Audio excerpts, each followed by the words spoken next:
Corona virus کی situation میں روزہ رکھنے کا کیا حکم ہے؟ کیا ایک شیعہ لڑکی کسی سنی لڑکے سے شادی کر سکتی ہے اور اپنا جائز حق لینے کے لیے کیا رشوت دے سکتے ہیں؟ ان سوالوں اور اس کے علاوہ اور بھی سوالوں کے جوابات کو جانیے اس ایپیسوڈ میں۔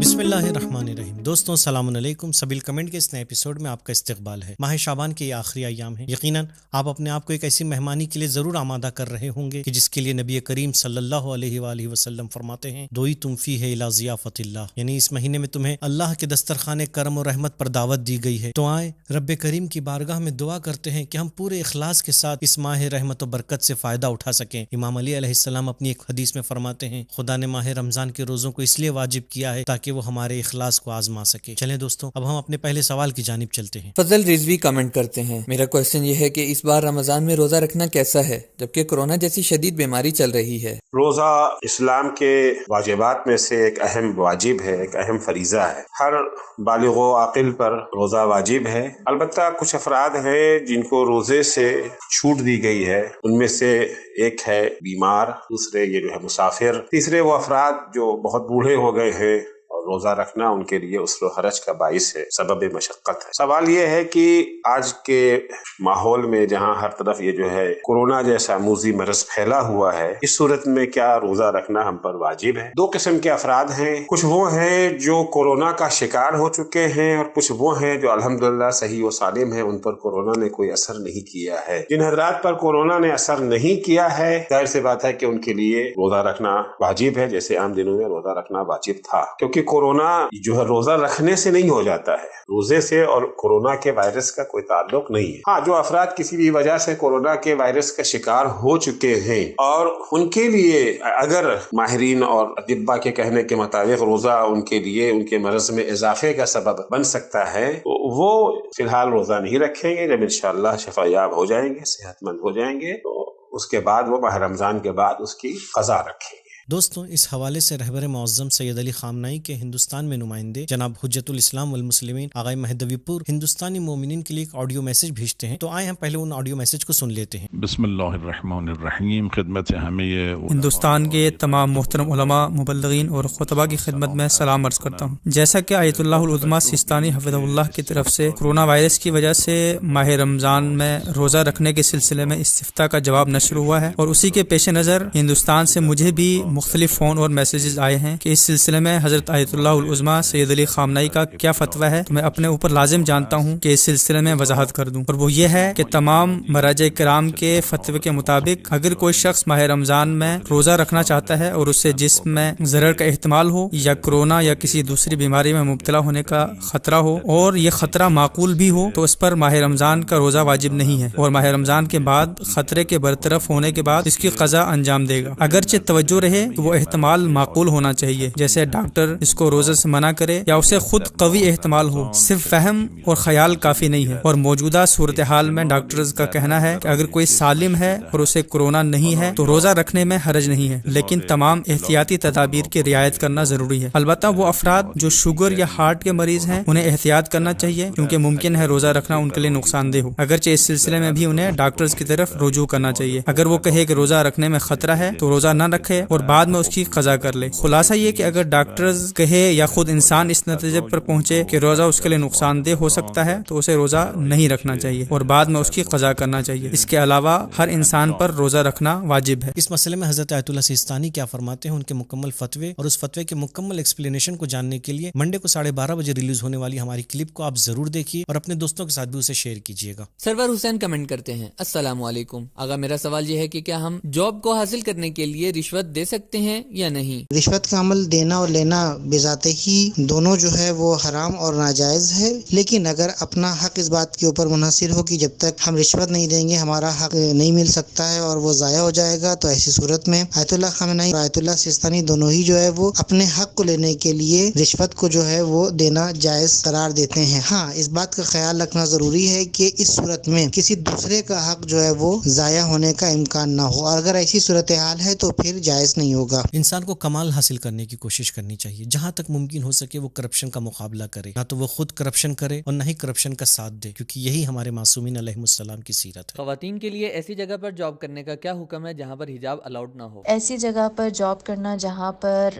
حجاب کے لیے مسئلے ہوں تو ایسی جاب کسی بھی صورت ریکمینڈڈ نہیں ہے، اور حجاب کی بات کو سن کر اندازہ ہوتا ہے کہ کوئی خاتون ہے، اگر خاتون کفیل خانوادہ نہیں ہے یعنی گھر کو چلانے والی نہیں ہے تو پھر یعنی صرف سپورٹ کرنے کے لیے یا ایک ایکسٹرا کچھ کمائی آ جائے اس نیت سے کی جائے تو پھر خواتین کے لیے تو ایسی جاب مناسب نہیں ہے، بلکہ وہ ایسی جگہ پر نوکری کرنے کو ترجیح دیں جہاں پر ان کے تمام معاملات بالخصوص شرعی معاملات اور اخلاقی معاملات جو ہیں وہ درست رہیں۔ نسرین رضوی کمنٹ کرتی ہیں، شیعہ لڑکی کا سنی لڑکے سے شادی جائز ہے؟ اس پر ویڈیو ہو تو بتائے۔ شیعہ اور سنی مذہب کے دو لوگوں کا آپس میں رشتے ازدواج میں منسلک ہونا یا شادی کے بندھن میں بندھ جانا، اس سلسلے میں اگر شیعہ لڑکا ہے اور سنی لڑکی ہے تو اس میں کوئی دو رائے نہیں ہے کہ ایسی شادی ہو سکتی ہے، لیکن اگر لڑکی شیعہ ہے اور لڑکا سنی ہے تو پھر یہاں پر مراجع اور علماء کا نظریہ یہ ہے کہ اگر شیعہ لڑکی کو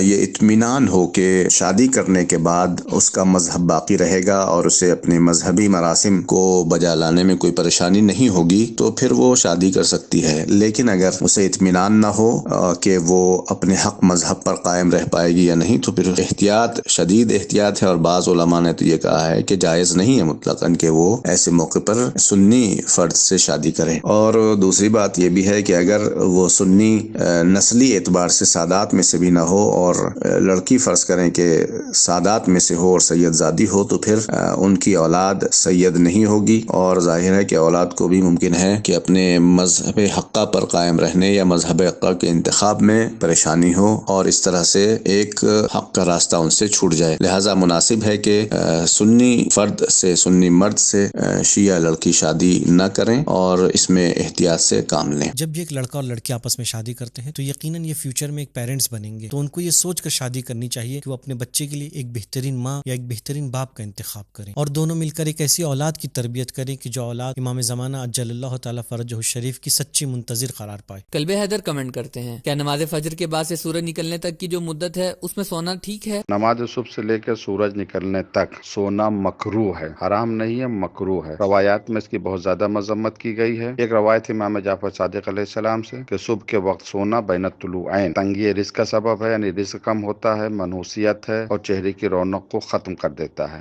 صبح کے وقت جاگنا یہ عمر میں برکت، رزق میں برکت اور اس کے بہت زیادہ فائدے ہیں، صحت اور تندرستی بھی ملتی ہے، اس وجہ سے بین الطلوعین نہیں سونا چاہیے۔ جب سورج نکل جائے اس کے بعد سو سکتے ہیں، مگر یہ سونا فقہا کے نزدیک مکروہ ہے، حرام نہیں ہے، اور اس مکروہ کا نقصان انسان کو اٹھانا پڑتا ہے تو اس سے بچنا چاہیے۔ سید عامر عباس کمنٹ کرتے ہیں، سلام، میرا ایک سوال ہے کہ اگر کوئی نماز جمعہ کے خطبے سے پہلے آ جائے تو اس پر واجب ہے کہ وہ نماز احتیاط پڑھے، اور اگر نماز جمعہ کے خطبے کے درمیان آ جائے وہ نماز احتیاط پڑھے؟ اس حوالے سے وضاحت کریں۔ نماز جمعے میں سیستانی اور خامنہئی دونوں کے فتوے کے مطابق اگر کوئی خطبے کے دوران نہیں پہنچ پاتا ہے اور لیکن وہ اصل نماز میں پہنچ جاتا ہے تو اس کی نماز صحیح ہو جائے گی۔ ایک دوسری بات یہ کہ نماز احتیاط کا پڑھنا واجب نہیں ہے۔ آغا سیستانی اور رہبر دونوں نے اجازت دی کہ نماز جمعے کے بعد اگر کوئی نماز ظہر احتیاط پڑھنا چاہے تو پڑھ سکتا ہے، لیکن اس کے لیے یہ شرط نہیں ہے کہ وہ خطبے کے پہلے آیا ہو یا خطبے کے دوران آیا ہو یا نماز سے پہلے آیا ہو۔ اگر کوئی شخص